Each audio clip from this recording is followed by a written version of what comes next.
Balik po tayo dun sa dalawang testigo na iniharap ng chairman ng Blue Ribbon na nakatakip ang kanilang muka, yung dalawang pinibini na di umano ay mga staff ng nagre-renta dun sa bahay na pag-aari ng isang tao. Meron ba kayong napansin doon nung ako'y nagtatanong sa kanilang dalawa?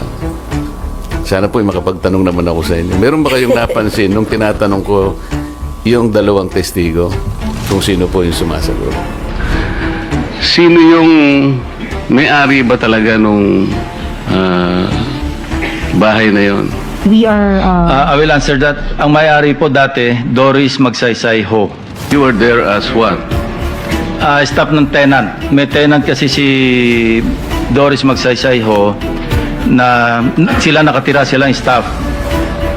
So nung nabenta, existing pa yata yung lease contract, so hindi sila umalis.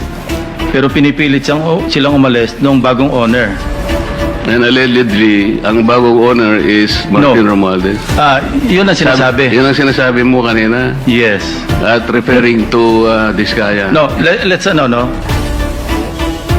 Ang ini-establish pala nila na si Diskaya pumunta ron para sabihin na yung bagong may-ari, pinaalis na sila. Anong weight nun, sir? Yun nga. Wala. Kaya gusto ko mapansin ninyo lahat. Bakit kinailangan pumunta pa sila doon? Yun lang bang gagawin natin? Ang mga tao, hindi ganun ang expectation po nila. Kagaya ng nangyari, isang committee hearing inimbita si former Speaker Martin Romualdez. Kaya ako pumunta doon dahil doon. Kaya lang hindi dumating. Hindi dumating. Bakit hindi siya... Ayaw nyo bang imbitahan siya? Members of the media. Napakarami sana nating may tatanong kung sakasakali imbitahan si former Speaker Martin Romualdez. Ang daming nagtuturo sa kanya. Yung arrows kasi, base siya nagtuturo sa kanya. At mababasa nyo rin sa kanilang mga testimonies, individual.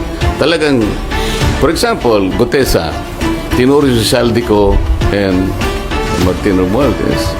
Si Diskaya, nabanggit din ang pangalan ni Martin Romualdez. At yung mga iba, si Alcantara, si Bryce Hernandez, pinagtuturo kung sino-sino at papunta lahat sa direksyon ni Martin Romualdez. Sasabihin na naman lang, interparliamentary courtesy.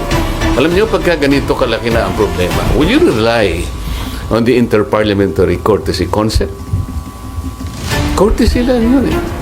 Now, we're talking about our nation. We're talking about our people. Kung paano nilimas ang kabamayan.